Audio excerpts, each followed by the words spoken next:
नमस्ते प्रिय भक्तगण। क्या आपके जीवन में अचानक से सब कुछ बिखरने लगा है? क्या बिना किसी गलती के आपको अपमान सहना पड़ रहा है? कोर्ट कचहरी, शत्रुओं या कर्जे ने आपको चारों तरफ से घेर लिया है? क्या आपको लगने लगा है कि आपकी किस्मत को किसी ने बांध दिया है, या आप किसी भयंकर दोष, साढ़े साती या ढैया के बुरे प्रभाव से गुजर रहे हैं? प्रिय दर्शक बंधु, जब अच्छे कर्म करने के बाद भी केवल बुराई हाथ लगे, जब अपने ही लोग धोखा देने लगे और न्याय के सारे दरवाजे बंद हो जाएं, तब इस ब्रह्मांड की सबसे बड़ी अदालत में हमारी पुकार सुनी जाती है। और उस अदालत के एकमात्र और सर्वोच्च न्यायाधीश हैं सूर्यपुत्र भगवान शनिदेव। लोग अज्ञानतावश शनिदेव के नाम से कांपते हैं, लेकिन सच्चाई यह है कि शनिदेव क्रूर नहीं बल्कि न्यायप्रिय हैं। वे केवल उन्हें दंड देते हैं जो छल कपट करते हैं, लेकिन जो सत्य के मार्ग पर चलते हैं, शनिदेव उनके सबसे बड़े रक्षक बन जाते हैं। आज का यह पावन अवसर कोई साधारण दिन नहीं है। शास्त्रों और पुराणों में यह अटल सत्य वर्णित है कि जो भी भक्त आज अपना सारा अहंकार और झूठ त्याग कर पूर्ण श्रद्धा और निर्मल मन से कर्म फलदाता शनिदेव की यह पावन कथा सुनता है, उसके जीवन के सारे कष्ट समाप्त हो जाएंगे और उसकी बंद किस्मत का ताला हमेशा के लिए खुल जाएगा। एक पल ठहरकर विचार कीजिए। जो शनिदेव एक रंक को पल भर में राजा बना सकते हैं, और राजा को रंक, क्या वे आपके इन झूठे मुकदमों, कर्जों और शत्रुओं को शांत नहीं कर सकते? अवश्य कर सकते हैं। भगवान शनिदेव जब जीवन में परेशानियां देते हैं, तो वे आपको बर्बाद करने के लिए नहीं, बल्कि आपके जीवन से झूठे और स्वार्थी लोगों को बाहर निकालने के लिए देते हैं। वे आपको आग में तपाकर शुद्ध सोना बनाते हैं। नीलांजन समाभासम रविपुत्रम यमाग्रजम छाया मार्तंड संभूतम तम नमामि शनैश्चरम। आज की यह कथा केवल सुनने मात्र की कोई कहानी नहीं है। यह आपके मन से हर प्रकार के अज्ञात भय को निकालकर आपके घर परिवार के चारों ओर शनिदेव का एक अभेद्य और न्यायपूर्ण सुरक्षा चक्र बनाने की अलौकिक महासाधना है। भक्तगण, भगवान शनिदेव की आराधना में अनुशासन, सत्य और आपके धैर्य की सबसे बड़ी परीक्षा होती है। शास्त्रों का यह स्पष्ट मत है कि न्याय के देवता की इस परम शक्तिशाली कथा को यदि जल्दबाजी में या बीच में अधूरा छोड़ दिया जाए, तो मनुष्य को न केवल इसका पूर्ण पुण्य फल प्राप्त नहीं होता, बल्कि उसके जीवन की परेशानियां भी कभी पूरी तरह शांत नहीं हो पाती।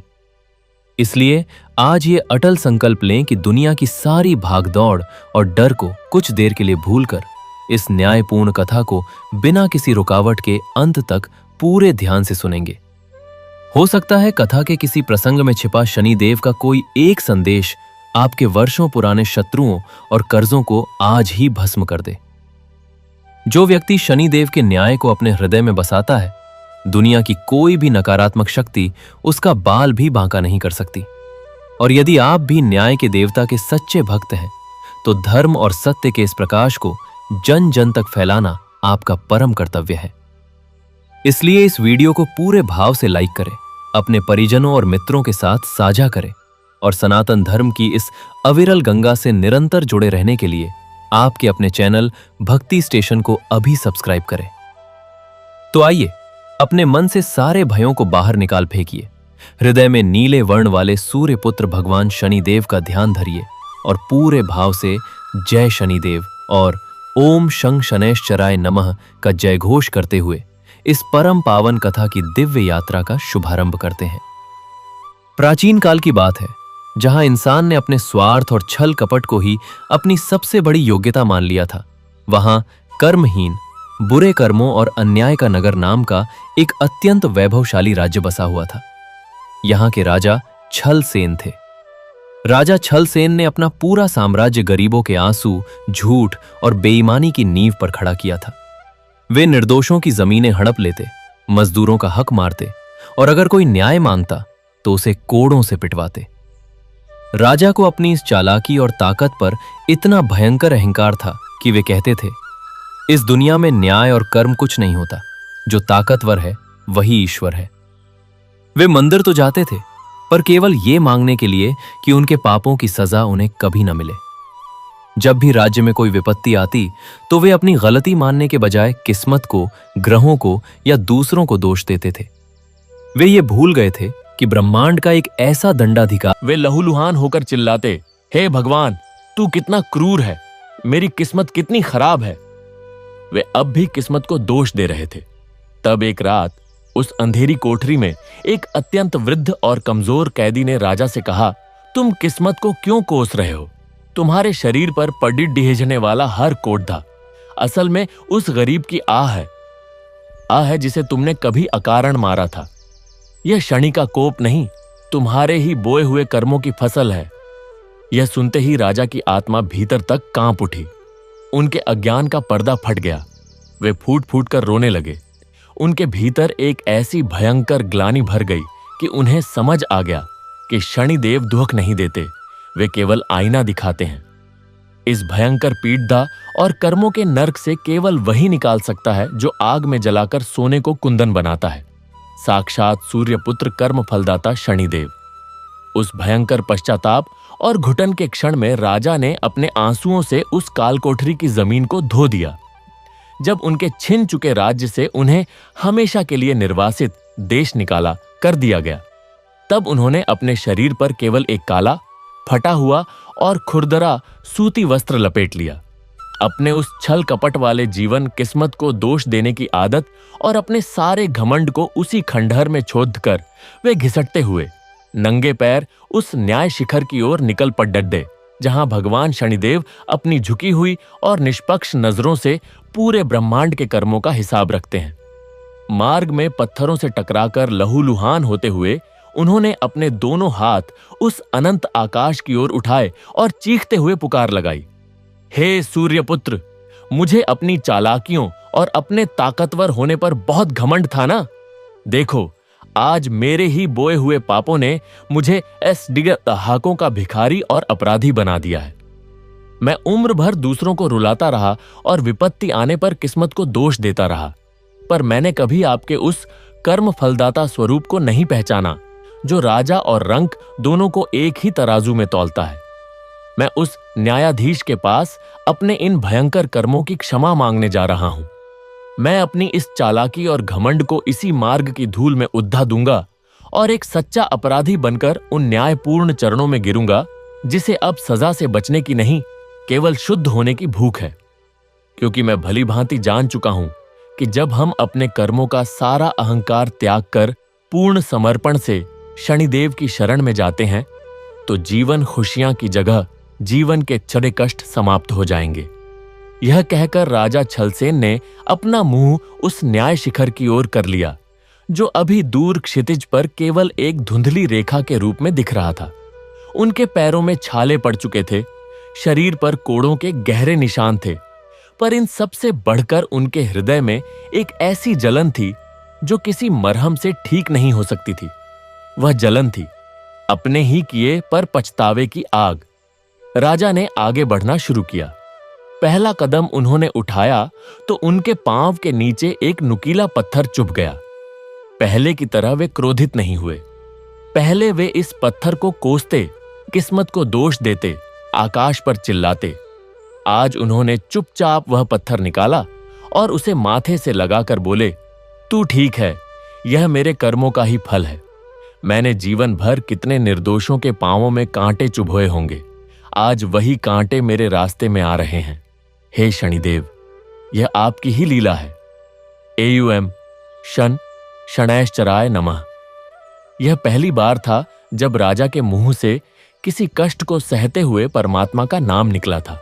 यह नाम उनके लिए पहले केवल डर था, आज शरण बन गया था। वे चलते रहे। रास्ता ऊबड़ खाबड़ था, जंगली जानवरों का डर था, लू और प्यास का प्रकोप था, पर राजा के कदम नहीं रुके। उनके मन ने जैसे ही उनसे कहा, तू राजा है, तू यह सब क्यों सह रहा है? वापस जा, सैनिक इकट्ठा कर, विद्रोह कर। तू इतना ताकतवर था, फिर से बन सकता है। तभी राजा के सामने एक दृश्य घूम गया, उस काल कोठरी का, जहां वे निर्दोषों को पीटते थे, उनकी चीखें, उनके बच्चों का रोना। उन्होंने अपने मन को कड़ी डी ही डांट सुनाई, चुप रह, अब वह राजा छलसेन नहीं है, यह तो केवल एक अपराधी है जो न्याय की अदालत में जा रहा है। तेरा विद्रोह, तेरी ताकत, यही तो वह अहंकार था जो मुझे इस दिन ले आया। अब तो केवल शनिदेव की शरण है। धीरे धीरे हर कदम के साथ राजा के भीतर का अहंकार टूट रहा था।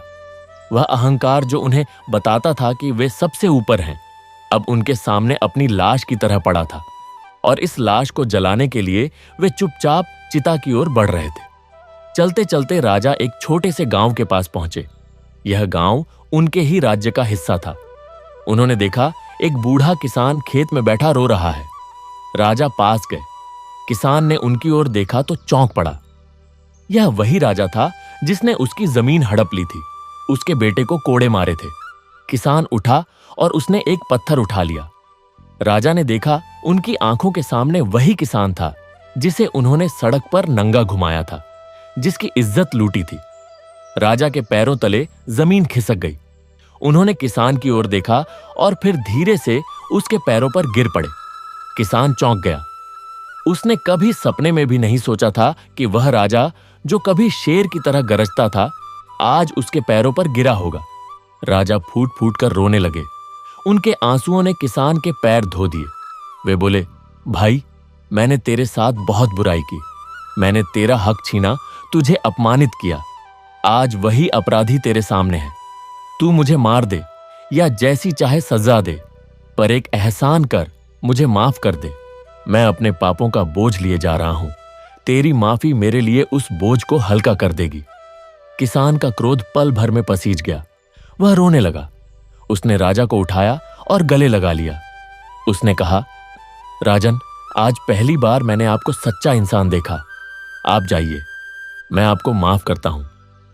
राजा ने किसान के आशीर्वाद लिए और आगे बढ़ गए। पर यह घटना उनके लिए एक और बड़ी सीख थी।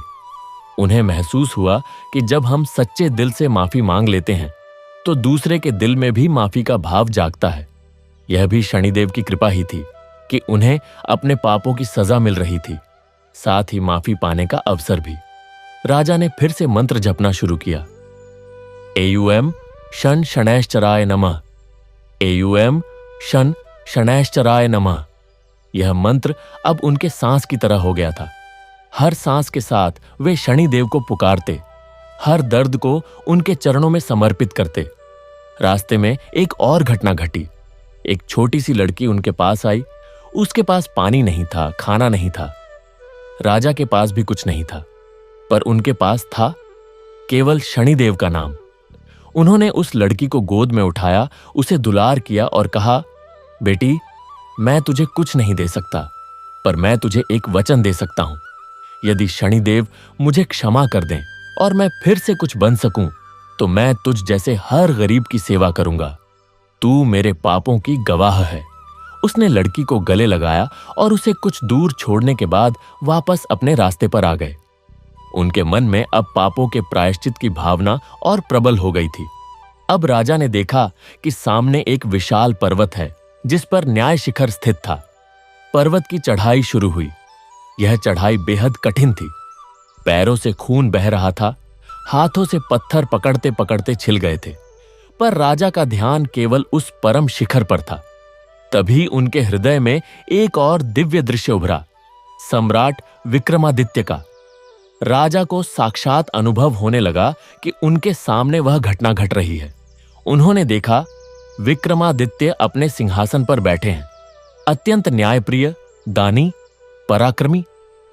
तभी उनके दरबार में एक ब्राह्मण आता है और कहता है कि उसके पास एक फल है जो खाने से अमृतत्व मिलता है। राजा ने उसे दान में ले लिया, पर जब उस फल को काटा गया तो उसमें से एक कीड़ा निकला। राजा ने उसे अपने सिर पर रख लिया। यह कीड़ा और कुछ नहीं, साक्षात शनिदेव थे। उन्होंने राजा विक्रमादित्य के कंधे पर बैठकर कहा, हे राजन, मैं तुम्हारे ऊपर 7.5 वर्षों तक रहूंगा। तुम मेरे प्रकोप से सब कुछ खो दोगे। राजा विक्रमादित्य ने प्रसन्नतापूर्वक स्वीकार किया। फिर वे दृश्य बदल गए। राजा ने देखा विक्रमादित्य अपना राज्य छोड़कर जंगलों में भटक रहे हैं। उन पर चोरी का झूठा आरोप लगता है। एक तेली उन्हें पकड़ लेता है और कहता है कि यह चोर है। उनके दोनों हाथ काट दिए जाते हैं। वे लहूलुहान हो जाते हैं। फिर एक और दृश्य, वे उसी तेली के घर में कोल्हू चला रहे हैं, बैल की तरह। उनके कंधे जख्मी हैं, शरीर पर कोड़ों के निशान हैं, लेकिन उनके मुंह से केवल एक ही नाम निकल रहा है, AUM शन शनैश्चराय नमः। वे हर पीड़ा को सह रहे हैं, पर एक बार भी शनिदेव को क्रूर नहीं कह रहे। वे कहते हैं, हे शनिदेव, यह मेरे ही कर्मों का फल है, आप तो केवल निमित्त हैं। मैं आपकी इस परीक्षा को प्रेम से स्वीकार करता हूं।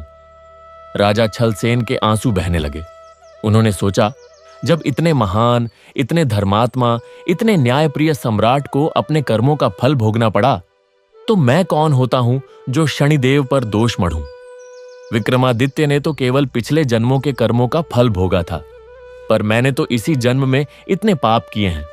फिर भी शनिदेव मुझे यह अवसर दे रहे हैं कि मैं पश्चाताप करूं। यह उनकी अपार करुणा ही है। उन्होंने देखा कि 7 वर्ष बीत गए। तेली के घर में एक दिन विक्रमादित्य के कटे हाथ पुनः जुड़ गए। उनके सामने शनिदेव प्रकट हुए और बोले, हे राजन, मैं तुमसे अत्यंत प्रसन्न हूं। तुमने मेरे 7.5 के कष्टों को प्रेम से स्वीकार किया, कभी मुझे कोसा नहीं, कभी किस्मत पर नहीं रोए।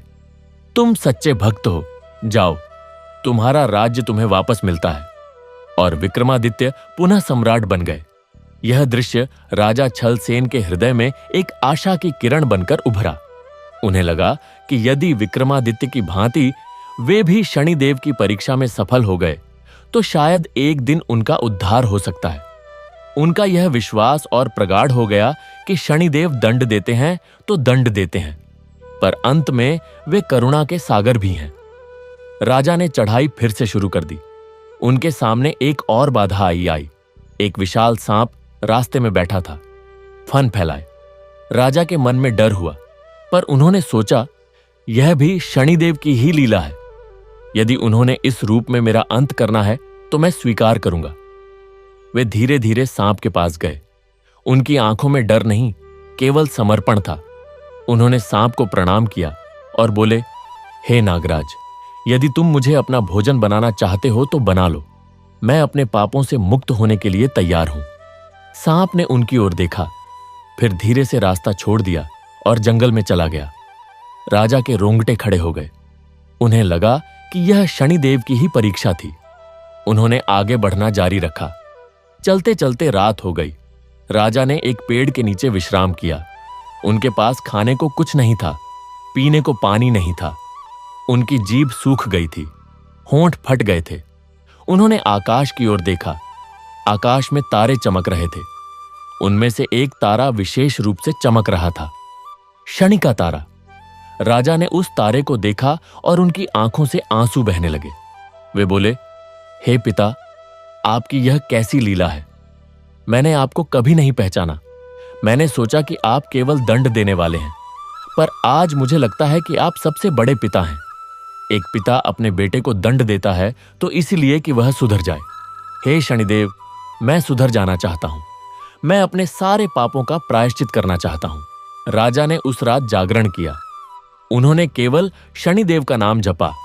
सुबह हुई, सूरज निकला। राजा ने सूर्य को देखा और उन्हें लगा कि सूर्य स्वयं उनके पिता हैं।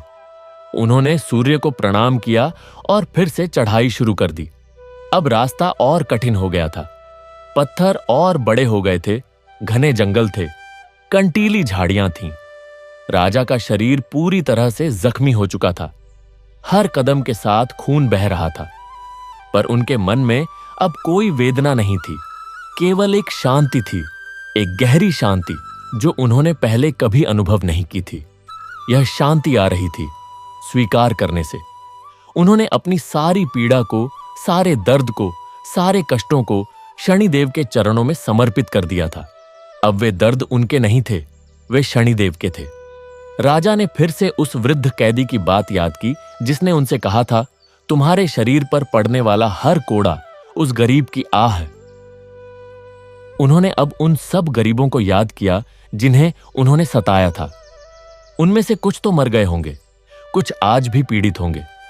राजा ने उन सबके नाम ले लेकर उनसे माफी मांगी। उन्होंने अपनी आंखें बंद कीं और उन सबके चेहरे अपने सामने देखे।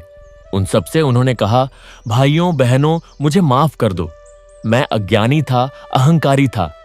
अगर शनिदेव मुझे क्षमा कर दें तो मैं तुम सबकी सेवा में अपना शेष जीवन लगा दूंगा। जैसे जैसे राजा चढ़ रहे थे, उनके सीने का वह पहाड़ जैसा बोझ हल्का होता जा रहा था। वह बोझ उनके पापों का था, उनके छल कपट का था, उनके अहंकार का था। और अब वह बोझ आंसुओं के रास्ते बह रहा था। उनकी आंखों से निरंतर आंसू बह रहे थे, पर यह आंसू दुहक के नहीं थे। यह आंसू पश्चाताप के थे, शुद्धि के थे। उन्हें जीवन में पहली बार एक अजीब सी हल्कापन महसूस हो रहा था, जैसे कोई बहुत भारी बोझ उतर गया हो। वह बोझ था अपनी गलतियों को छिपाने की कोशिश का, उन्हें सही ठहराने की कोशिश का। अब उन्होंने सब कुछ स्वीकार कर लिया था। उन्होंने अपनी सारी गलतियां, अपने सारे पाप, अपनी सारी कमजोरियां स्वीकार कर ली थीं। और इस स्वीकार ने उन्हें एक ऐसा परम विश्राम दिया था जो उन्होंने कभी अपने महलों में भी नहीं पाया था। आखिरकार कई दिनों की यात्रा के बाद राजा उस न्याय शिखर के शिखर पर पहुंच गए। वहां एक विशाल चट्टान थी और उस चट्टान पर कोई नहीं था। केवल एक गहरा सन्नाटा था, इतना गहरा सन्नाटा कि राजा को अपने दिल की धड़कन सुनाई दे रही थी। राजा ने चारों ओर देखा, कोई नहीं था। उनका मन निराश हुआ। उन्होंने सोचा, इतनी कठिन यात्रा के बाद भी मुझे शनि देव के दर्शन नहीं हुए। शायद मैं अभी भी उनके दर्शन के योग्य नहीं हूं। पर तभी उन्हें भीतर से एक आवाज सुनाई दी, एक बहुत ही शांत, गंभीर और प्रेम भरी आवाज। वह आवाज कह रही थी, हे छलसेन, तू मुझे बाहर क्यों ढूंढ रहा है? मैं तो तेरे भीतर ही हूं। तूने जितने भी लोगों को सताया, उनके आंसुओं में मैं था। तूने जितने भी लोगों पर अत्याचार किया, उनकी पीड़ा में मैं था। तूने जितने भी झूठ बोले, उन झूठों की सच्चाई में मैं था। मैं कहीं बाहर नहीं हूं, मैं तो हर जगह हूं, हर कर्म का साक्षी हूं। राजा चौंक गए। उन्होंने चारों ओर देखा, कोई नहीं था। पर वह आवाज फिर आई, तेरे मन में जो पश्चाताप है वही मैं हूं। तेरे हृदय में जो ग्लानि है वही मैं हूं।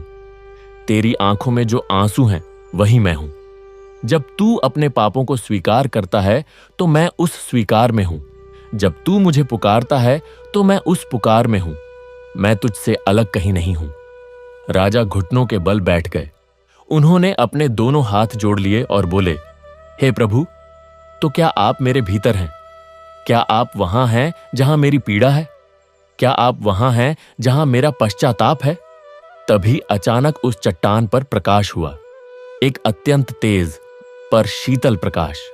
उस प्रकाश में से एक दिव्य पुरुष प्रकट हुए। उनका शरीर अत्यंत श्याम वर्ण का था, मानो नीलमणि से बना हो। उन्होंने नीले वस्त्र धारण किए हुए थे, जो मानो आकाश का ही एक टुकड़ा हो।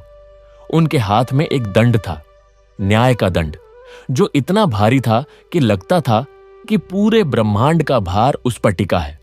और उनके मुख पर एक ऐसी शांति, ऐसी गंभीरता और ऐसी करुणा थी कि राजा की आंखें फटी की फटी रह गईं। यह थे साक्षात सूर्यपुत्र, कर्म फलदाता, न्याय के देवता, भगवान शनिदेव। राजा ने उन्हें देखा और उनके पैरों पर गिर पड़े। उनके मुंह से एक शब्द भी नहीं निकल रहा था, केवल आंसू बह रहे थे।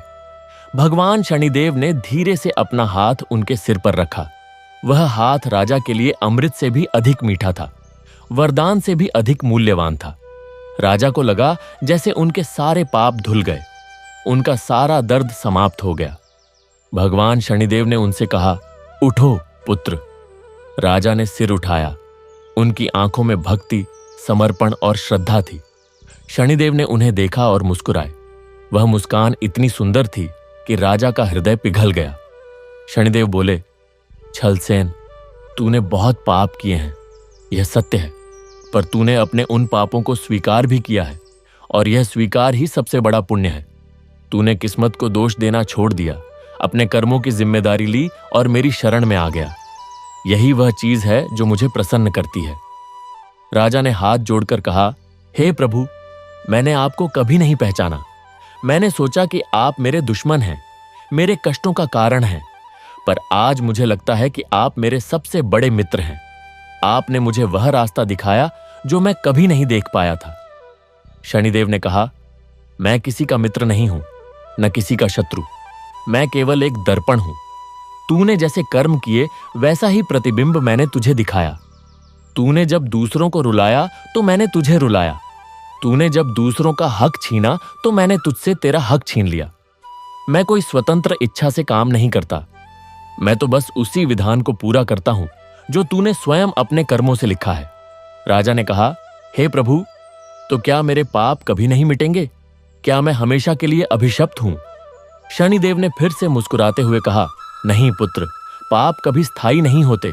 जैसे अग्नि में सोना तपकर शुद्ध हो जाता है, वैसे ही पश्चाताप की अग्नि में पाप जलकर भस्म हो जाते हैं। तूने पश्चाताप किया है, तूने अपने कर्मों की जिम्मेदारी ली है, तूने मुझे अपने हृदय में स्थान दिया है। अब तेरे पाप तुझसे दूर हो गए हैं। राजा की आंखों से आंसुओं की धारा बह रही थी, पर अब यह आंसू आनंद के थे, कृतज्ञता के थे। शनिदेव ने कहा, जो इंसान अपने अहंकार में अंधा होकर दूसरों को रुलाता है, मैं उसे मिट्टी में मिला देता हूं। पर जो अपने कर्मों का सत्य स्वीकार कर लेता है और मेरे न्याय के आगे सिर झुका देता है, मैं उसके हर पाप को भस्म करके उसे सोने की तरह शुद्ध कर देता हूं। तूने वही किया है, इसलिए मैं तुझे आशीर्वाद देता हूं। शनिदेव ने अपना दंड उठाया और राजा के सिर पर हल्के से स्पर्श किया। राजा को लगा जैसे उनके सारे घाव भर गए, उनकी सारी थकान मिट गई, उनके शरीर में नई शक्ति का संचार हो गया। शनिदेव ने कहा, अब जाओ और जो तूने उन गरीबों से वादा किया था उसे पूरा करो, उनकी सेवा करो, उनकी पीड़ा को समझो। मैंने तुझे एक और अवसर दिया है, इस अवसर का सदुपयोग कर। और याद रख, जब भी कोई कष्ट आए, किस्मत को दोष मत देना, अपने कर्मों का विश्लेषण करना, देखना कि तूने कहां गलती की है और उस गलती को सुधारना। यही सच्ची भक्ति है, यही सच्चा ज्ञान है। राजा ने प्रणाम किया और कहा, हे प्रभु, मैं आपके इस उपदेश को कभी नहीं भूलूंगा। मैं अपना शेष जीवन सेवा में लगा दूंगा। मैं उन सबके आंसू पोंछूंगा जिन्हें मैंने रुलाया था। यही मेरा प्रण है। शनिदेव ने उन्हें आशीर्वाद दिया और फिर वे उसी प्रकाश में विलीन हो गए जिसमें से वे प्रकट हुए थे। राजा बहुत देर तक उसी स्थान पर बैठे रहे। उनके हृदय में एक अपार शांति थी। उन्हें लगा जैसे उनका जीवन धन्य हो गया। फिर राजा ने उठकर उस पर्वत से उतरना शुरू किया। अब उनके कदमों में वह थकान नहीं थी जो चढ़ते समय थी। उनके पैरों में एक नई ऊर्जा थी। वे उतरे तो उसी गांव में गए जहां उस किसान से मिले थे। किसान ने उन्हें देखा तो चौंक गया। राजा ने उससे कहा, भाई, मैंने तुझसे वादा किया था कि अगर शनिदेव ने मुझे क्षमा कर दिया तो मैं तुम सबकी सेवा करूंगा। आज मैं वह वादा पूरा करने आया हूं। तू बता, मैं तेरी क्या सेवा कर सकता हूं? किसान की आंखों में आंसू आ गए। उसने कहा, राजन, आपने हमें पहले ही सबसे बड़ी सेवा कर दी है। आपने हमें यह सिखाया है कि एक इंसान चाहे कितना भी पतित क्यों न हो, अगर वह सच्चे दिल से पश्चाताप करे तो उसका उद्धार संभव है। राजा ने किसान के गांव में ही रहने का फैसला किया। उन्होंने वहां एक छोटी सी कुटिया बनाई। वे उन सब गरीबों की सेवा करने लगे जिन्हें उन्होंने कभी सताया था। वे उनके लिए खाना बनाते, उनके घावों पर मरहम लगाते, उनके बच्चों को पढ़ाते। धीरे धीरे वे उस क्षेत्र में शनि भक्त के नाम से प्रसिद्ध हो गए। लोग दूर दूर से उनके पास आते, उनसे आशीर्वाद लेते। एक दिन जब राजा एक झोंपड़ी में एक बीमार बूढ़ी महिला की सेवा कर रहे थे, तभी उनके सामने फिर से वही दिव्य प्रकाश हुआ। भगवान शनिदेव फिर से प्रकट हुए। इस बार उनके मुख पर और भी अधिक प्रसन्नता थी। शनिदेव ने कहा, हे छलसेन, तूने मेरी परीक्षा में सफलता पाई है। मैं तुझसे अत्यंत प्रसन्न हूं। तूने अपने जीवन को बदल दिया है। तूने अपने कर्मों को शुद्ध कर लिया है। अब मैं तुझे वरदान देता हूं कि तू उस राज्य का पुनः राजा बनेगा, पर इस बार तू न्याय और धर्म के मार्ग पर चलेगा। राजा ने हाथ जोड़कर कहा, हे प्रभु, मुझे राज्य की कोई इच्छा नहीं है। मैं तो बस इन गरीबों की सेवा में ही अपना जीवन बिताना चाहता हूं। शनिदेव ने कहा, यही तो तेरी सबसे बड़ी योग्यता है। जिसे राज्य की इच्छा नहीं, उसे ही राज्य मिलना चाहिए। तू जा और उस राज्य में न्याय और धर्म की स्थापना कर। मैं सदा तेरे साथ हूं। इतना कहकर शनिदेव अंतर्ध्यान हो गए। राजा के पास एक दूत आया जिसने उन्हें सूचना दी कि राज्य के लोग उन्हें वापस बुलाना चाहते हैं। वे झूठे आरोपों को समझ चुके थे और राजा से प्रार्थना कर रहे थे कि वे लौटकर राज्य का कार्यभार संभालें। राजा ने वापस जाने का निश्चय किया, पर इस बार वे उसी साधारण वस्त्र में, उसी विनम्र भाव से राज्य में पहुंचे। राज्य की जनता ने उनका भव्य स्वागत किया। राजा ने सिंहासन पर बैठते ही सबसे पहली आज्ञा यह दी कि राज्य के सारे नियम बदल दिए जाएं। अब से कोई भी गरीब का हक नहीं छीनेगा, कोई भी निर्दोष को सजा नहीं देगा। राज्य का हर नागरिक समान होगा। और सबसे महत्वपूर्ण बात, राजा ने आदेश दिया कि राज्य में हर मंदिर में शनिदेव की मूर्ति स्थापित की जाए और लोगों को यह सिखाया जाए कि शनिदेव दंड देने वाले नहीं, बल्कि कर्मों का फल देने वाले न्यायकारी देवता हैं। उन्होंने यह भी सिखाया कि जीवन में कोई भी कष्ट आए तो उसके लिए किस्मत को नहीं, बल्कि अपने कर्मों को देखना चाहिए। राजा छलसेन ने अपने नाम को बदलकर शनिदास रख लिया। वे अब राजा थे, पर राजा से बढ़कर भक्त थे। वे प्रतिदिन सुबह उठकर शनिदेव की पूजा करते, फिर राज्य के कामों में जुट जाते। उनका राज्य धीरे धीरे एक आदर्श राज्य बन गया। वहां कोई गरीब नहीं था, कोई भूखा नहीं था, कोई अन्याय नहीं था। लोग प्रेम और सद्भाव से रहते थे। एक दिन राजा शनिदास अपने महल की छत पर बैठे थे। आकाश में तारे चमक रहे थे। उन्होंने शनि के तारे को देखा और उनकी आंखों में आंसू आ गए। उन्होंने हाथ जोड़कर कहा, हे प्रभु, आपकी जय हो। आपने मुझे जीवन का सबसे बड़ा सबक सिखाया। आपने मुझे सिखाया कि कर्म ही सबसे बड़ा सत्य है। किस्मत तो केवल एक बहाना है। सच्ची शांति तो अपने कर्मों को स्वीकार करने में है, उनके लिए जिम्मेदारी लेने में है और उन्हें सुधारने में है। हे सूर्यपुत्र, आपकी कृपा से ही मैं आज यहां हूं। आपकी कृपा से ही मेरा जीवन सार्थक हुआ। जय कर्म फलदाता, जय सूर्यपुत्र। राजा ने उस रात फिर से शनिदेव के भजन गाए। उनके भजनों की गूंज पूरे राज्य में फैल गई। लोग उनके भजन सुनकर स्वयं भी शनिदेव की भक्ति में लीन हो गए और इस तरह राजा छलसेन, जो कभी पाप और अत्याचार का प्रतीक थे, शनिदेव की कृपा से शनिदास बन गए, भक्ति, न्याय और करुणा के प्रतीक। उनकी कहानी आज भी उन सबके लिए प्रेरणा है जो अपने कर्मों से भागते हैं, किस्मत को दोष देते हैं और दूसरों पर अत्याचार करते हैं। यह कहानी हमें सिखाती है कि शनिदेव के न्याय से कोई नहीं बच सकता, पर उनकी करुणा से कोई भी वंचित नहीं रहता।